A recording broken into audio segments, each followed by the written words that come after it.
Assalamualaikum warahmatullahi wabarakatuh. Perkenalkan, saya Khairul Amri, mahasiswa Institut Siami Kampus Bekasi A. Di sini saya di Warbon Cafe yang tempat di Rawalumbu, ingin mewawancarai orang-orang yang ada di sini tentang persepsinya terhadap Pancasila. Di sebelah saya udah ada Mas Wildan. Mas sebagai apa di sini? Saya sebagai masyarakat biasa. Sebagai masyarakat biasa yang akan menjawab pertanyaan-pertanyaan yang akan saya ajukan nantinya.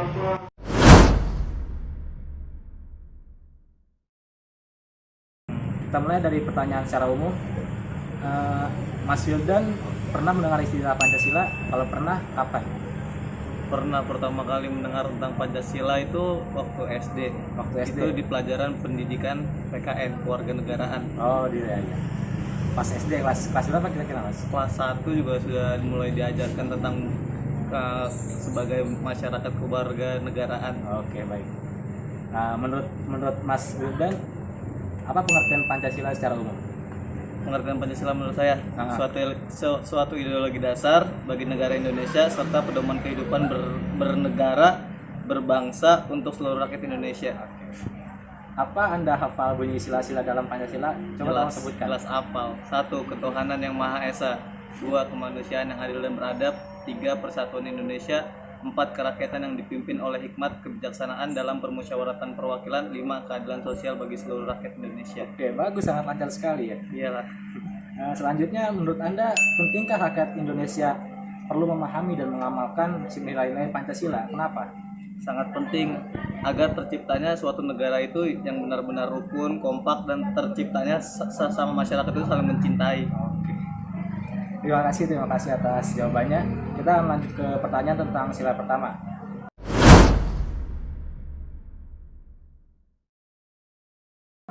Bagaimana gambaran secara umum suasana kehidupan keagamaan masyarakat di sekitar tempat tinggal Anda?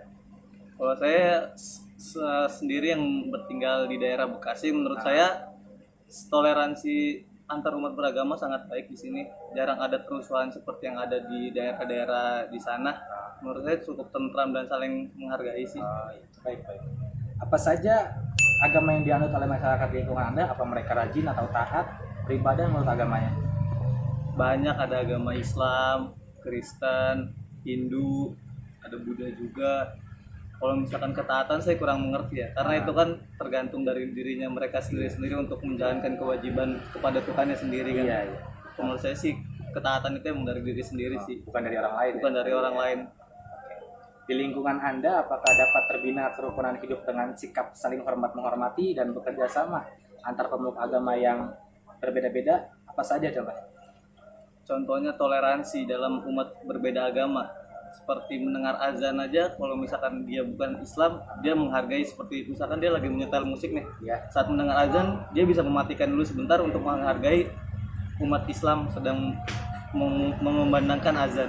Toleran penting ya bagi Toleran agama. penting, sangat penting.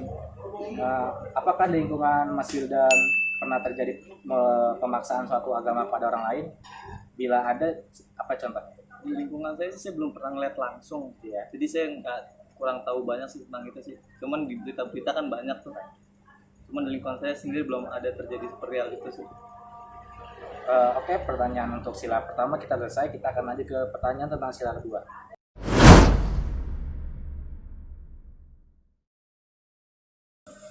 Pertanyaan tentang sila kedua, ya, apakah di lingkungan masyarakat Anda masih ada orang yang semena-mena terhadap manusia dengan harkat dan martabatnya sebagai sesama Tuhan, sesama makhluk Tuhan? Nggak ada sih kalau menurut saya. Di lingkungan saya semua cinta damai, terus orangnya saling menghormati. Itu sih gitu doang. Tentram intinya. Tentram Ya? intinya. Apakah di lingkungan Mas Wildan masih ada perlakuan kepada sesama manusia yang membeda-bedakan suku, keturunan, jenis kelamin, agama, warna kulit, kepercayaan, kehidupan sosial? Jika ada, berikan contohnya. Kalau itu sih mungkin bukan hanya di lingkungan kita aja sebagai masyarakat di muka bumi ini, cuman di seluruh penjuru dunia tentang hal ini juga pembedaan itu masih jadi salah satu masalah dunia sih. Seperti contoh kulit, suku, agama di luar sana mungkin emang masih banyak yang sering membeda-bedakan, terutama warna kulit. Masih banyak yang menyinggung. Iya, masih banyak yang pokoknya membeda-bedakan lah. Oke. Selanjutnya, lingkungan Anda apakah sudah terbina kehidupan manusia yang adil dan beradab dengan sikap saling hormat menghormati sikap saling tegang rasa? Ya kalau di lingkungan tetangga saya juga semuanya juga saling menghormati, saling cintai aja lah. Nggak mau ada permusuhan segala macam. Nggak ada permusuhan atau pertikaian.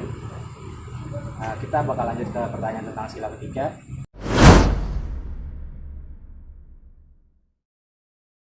Di lingkungan Mas Wildan sendiri, apakah masyarakat bersedia lebih mementingkan keselamatan bangsa dan negara daripada kepentingan pribadi? Kalau saya lihat sih sebagian ada yang lebih mementingkan kepentingan bangsa ya, seperti taat membayar pajak atau membayar hal-hal lainnya yang untuk memajukan bangsa ini. Di lingkungan Anda, apakah masyarakat sanggup dan rela berkorban untuk kepentingan bangsa dan negara? Sanggup Berkorban ya? sanggup berkorban, Rela mati berarti. rela mati, insya Allah. Apa saja contoh kegiatan dari masyarakat di lingkungan Anda yang dapat menggambarkan semangat rasa cinta tanah air dan rasa kebanggaan sebagai bangsa Indonesia? Seperti membuat produk lokal itu kan suatu kebanggaan untuk Indonesia sendiri, apalagi di fashion itu Indonesia ini sedang merakit untuk menuju ke go internasional kan. Banyak sekali brand-brand sekarang itu yang benar-benar pengen menuju go internasional itu membawa nama Indonesia. Semoga bisa go internasional produk Indonesia. Amin. Kita akan lanjut ke pertanyaan, apa saja contoh sikap dan kegiatan dari masyarakat lingkungan Anda yang dapat menggambarkan semangat Bhinneka Tunggal Ika? Berbeda-beda tetapi tetap satu. Wah, mantap. Itu selalu bersatu itu Iya. tujuan utama. Kita akan lanjut ke pertanyaan tentang sila keempat.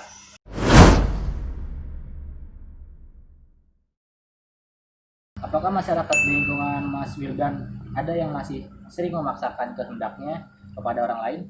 Masih ada sih, contohnya seperti pemilihan ketua RT atau ketua RW yang salah satu dari calon tersebut itu nyogok ingin maju untuk bisa memimpin RT atau RW-nya tersebut Biar menang, biar menang. Apa saja contoh kegiatan musyawarah warga di masyarakat Anda? Ya seperti 17 Agustus, kemudian gotong royong, terus ada kegiatan fiskambling, jaga malam, seperti itu sih. Apakah ada kegiatan musyawarah untuk mufakat di lingkungan warga Anda, namun tidak meliputi kesemangatan kekeluargaan? Ada, itu dikarenakan kurangnya sosialisasi dari para pemimpin yang memimpin daerah tersebut. Pilih-pilih berarti sosialisasinya. Bagaimana sih reaksi masyarakat jika ada warga yang tetap tidak mau menerima hasil keputusan dari musyawarah warga yang sudah dilandasi semangat kekeluargaan? Apa ada contoh kasusnya? Kalau di lingkungan saya kurang tahu sih, kayak untuk diri saya sendiri kurang mengetahui dan saya bilang tidak ada. Tidak ada ya, semuanya berarti semangat ya. Iya. Dan kita akan melanjutkan pertanyaan tentang sila kelima.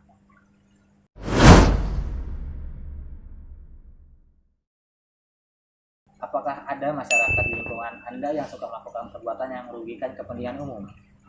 Ada, contohnya seperti membuang sampah sembarangan itu kan Merugikan banget. bermaksud merugikan kepentingan umum, terus menimbun sampah di pagi hari itu sangat merugikan kesehatan bagi masyarakat sekitar. Itu masih banyak sekali di Indonesia, terutama di lingkungan saya masih banyak sekali kayak gitu. Sama berarti. Iya. Apakah ada masyarakat di lingkungan Anda yang suka bergaya hidup mewah dan hidup boros? Ada. Pasti ada. Terlalu berglamor, terus terlalu pamer dan ria menurut saya. Ya sebenarnya itu sendiri balik lagi ke diri sendiri sih. Mungkin dia pengen nunjukin bahwa dia sukses, cuman kan caranya mungkin salah gitu kan. Ya, bisa jadi. Kalau bisa bikin sukses bisa dari sumbang, Iya. lebih berkah Bisa dengan cara yang lain. Iya. Baik, kita akan lanjutkan. Apakah di lingkungan Anda masih ada perbuatan yang mencerminkan semangat kekeluargaan dan gotong royong? Masih ada, contohnya seperti kayak orang sakit gitu kan bisa dijengukin, terus kalau misalkan orang meninggal bisa diurusin, itu kan maksud gotong royong juga kan. Iya. Membantu sesama tetangga, Saling peduli. iya. Baik, sebelum lanjutkan ke pertanyaan penutup, saya ada dua pertanyaan yang sudah saya rangkum dari materi.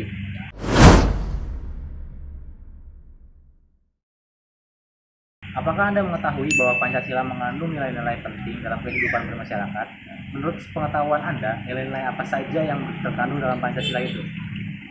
Banyak, terutama dari sila pertama, yaitu meyakini adanya Tuhan. termasuk menjalankan perintahnya dan juga menekankan toleransi terhadap umat beragama. Yang kedua, sila kedua, yaitu nilai kemanusiaan sebagai makhluk ciptaan Tuhan yang Maha Esa yang sama derajatnya, sama hak dan kewajibannya tanpa harus membeda-bedakan ras, suku, dan agama. Sila ketiga yaitu nilai persatuan, kita harus tetap bersatu walaupun beda suku, ras, agama, dan sebagainya agar terciptanya persatuan. Sila keempat yaitu nilai kerakyatan yang merupakan cerminan dari adanya demokrasi di Indonesia, sebab demokrasi berasal dari rakyat, oleh rakyat, dan untuk rakyat. Yang kelima, sila kelima yaitu nilai keadilan, setiap warga negara Indonesia berhak sejahtera dan mendapatkan keadilan. Banyak berarti ya nilai Banyak. pentingnya ya. Semua dari 1 sampai 5 itu memiliki nilai-nilai tersendiri. Oh, oke. Apa saja langkah-langkah yang Mas Wildan lakukan, yang Mas Wildan sarankan agar warga bangsa Indonesia ini dapat hidup rukun, damai, sehingga rakyat dapat lebih terjamin dalam berusaha dan berkarya menuju terwujudnya masyarakat dan negara yang adil, makmur, dan sejahtera. Yaitu satu, memperkuat dasar-dasar kerukunan antar umat beragama, dan yang kedua, membangun harmoni sosial dan persatuan nasional dalam bentuk upaya mendorong dan mengarahkan seluruh umat beragama untuk hidup dan rukun. Oke, kita akan lanjutkan ke pertanyaan penutup. Oke, kita udah sampai pada sesi terakhir, yaitu pertanyaan penutup.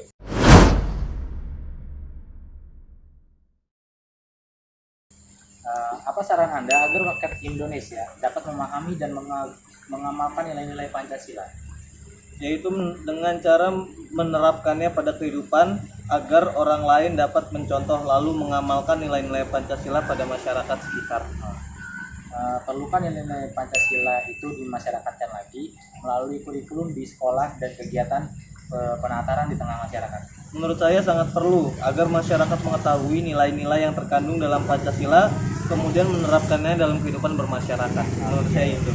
Baik, Mas Wildan, terima kasih atas semua jawabannya. Iya, sama-sama. Nanti saya izin untuk mengunggah di YouTube. Boleh. Oke, terima kasih. Jawabannya sangat bagus sekali. Sekian dari saya, Khairul Amri, mahasiswa Institusi Siami, yang telah melakukan tugas dari Bapak Haji Hapsul Nur Hadi MA dengan tema persepsi masyarakat terhadap Pancasila, mata kuliah pendidikan Pancasila. Terima kasih, saya Khairul Amri. Wassalamualaikum warahmatullahi wabarakatuh.